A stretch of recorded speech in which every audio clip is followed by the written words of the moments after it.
Welcome back to First Take. In a battle of the top three teams in the West, the Lakers got blown out last night at the hands of the Thunder by a final score of 139-96. To make matters worse, Luka Doncic left the game with a hamstring injury in the middle of the third quarter, did not return as the Lakers suffered their seventh worst defeat in the team's history. Yesterday on NBA Today, Perk gave us his top 5 title contenders in the NBA, and they went as follows. Number 1, we know this, the Spurs. He thinks, well, I wanted to say cut down the nets, but win the chip. OKC is at 2, Celtics at 3, Nuggets at 4, and then the Lakers at number 5. But how many teams can actually win the Larry O'Brien Trophy in the NBA right now? Stephen A., you saw Perk's list. How many teams do you think are actual title contenders? I'm going to say 7, possibly 8. And the reason I say that is because he didn't have the T-Wolves on the list.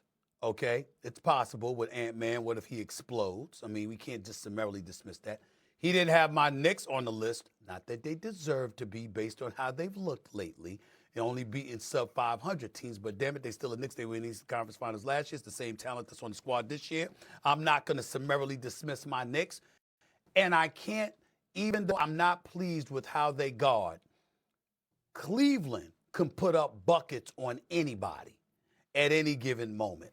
So I would add those 3 teams into the mix because, once again, it's not just defense. It's a high-powered offense making an opposing offense tight and tentative because you know you can't afford to make mistakes because you can't stop one of their offenses, which is why I think a team like the Lakers and the Cavaliers should be in the mix because of their offensive potency, even though we have some questions about their defensive prowess. But I would add the Cavaliers, the Timberwolves, and the Knicks to Perk's list, and I would say the number is 8. Originally, I said 7, but I would say 8. Timberwolves over the you know how, Oh, go ahead. Yeah, well, you know how it goes, Stephen. You do lists all the time. All right, you only could put 5, okay? And again, it's my list, not your list or Shay's list, okay, or not the world list. It's fluid. It's fluid. Don't be rude. Don't be rude. It's fluid. But seriously, as I'm watching all of these teams come towards the end of the season, when you're supposed to be peaking right now, it's only real 4 teams that I could legitimately sit up here and say they got a real shot at winning the NBA championship. If we talking real talk. And 3 of those teams are in the Western Conference. The Oklahoma City Thunder, the San Antonio Spurs, and the Denver Nuggets. Even though Denver been up and down battling with injuries, I would never dismiss Jokic, okay? I would never dismiss him because we know he could show up and show out at any given time. On the Eastern Conference side of things, the Cavs, they've been up and down. I still believe that they're soft. I still believe that Evan Mobley and Jared Allen just don't bring enough tenacity and nastiness for me in order for me to say that they can actually win a title. The Knicks are going through identity crisis under the coaching of Mike Brown. The Boston Celtics, they could legitimately win the NBA championship this year. With the duo and Jason Tatum and Jaylen Brown, the way that they're playing, Jason Tatum, what he has done, winning Eastern Conference Player of the Week last week, how he's been playing, how he looked against the Hornets without Jaylen Brown, how he took a step back to Jaylen Brown when he returned, when they just played in Miami, and he still had a triple-double. So when I think about it and the way teams are peaking and looking right now, one, Stephen A., you're right.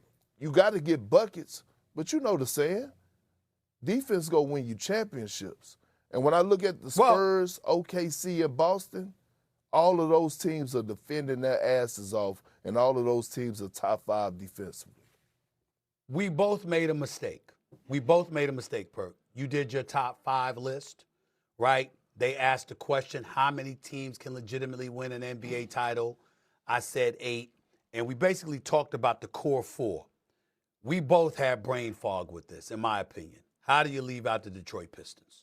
You can't leave out the number 1 seed in the Eastern Conference who can defend, and once Cade Cunningham comes back, would be formidable as well. And the road to the finals has to come through Detroit in all likelihood, who even without Cade Cunningham has managed to hold off the Boston Celtics for the #1 seed in the East. We can't forget the Detroit Pistons. I just had brain fog. That's my bad. They should have been mentioned as well. No, but here's the thing, right? And I think it's two separate conversations. Like, we could have a conversation of who's a legit threat to come out of the Eastern Conference. And we could say, yeah, Detroit, Cleveland, absolutely, they got a chance of coming out of the Eastern Conference.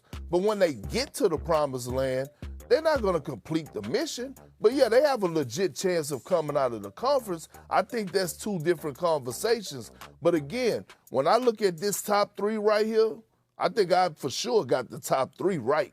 I mean, I think the list wasn't bad at all, but those top three teams that's on there, the Spurs, OKC, and the Boston Celtics, and the reason being is because both of those teams are not only great offensively, but all three of those teams are outstanding defense. Yeah, I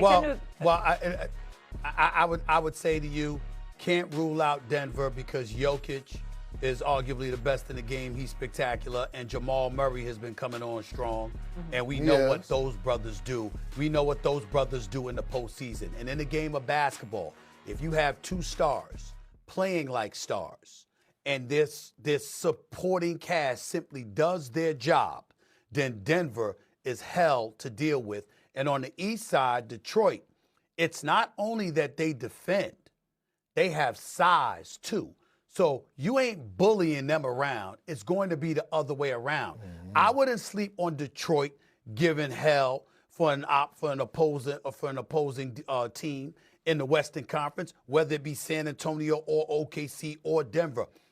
Detroit has the girth, they have the athleticism, they have the defensive prowess, they have the toughness to compete with anybody.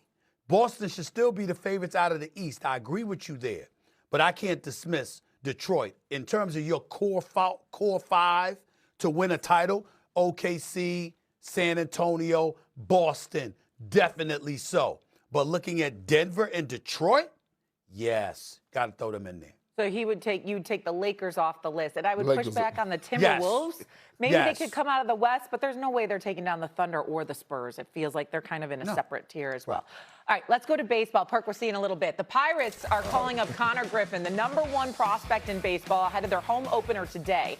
Only 19 years old, Griffin would be the first teenage position player to debut since Juan Soto did it in 2018. Our Buster Only has also reported that Griffin is working on finalizing, listen to this, a contract extension with the Pirates for around $140 million over 9 years. He is making his debut today. I just want to point that out.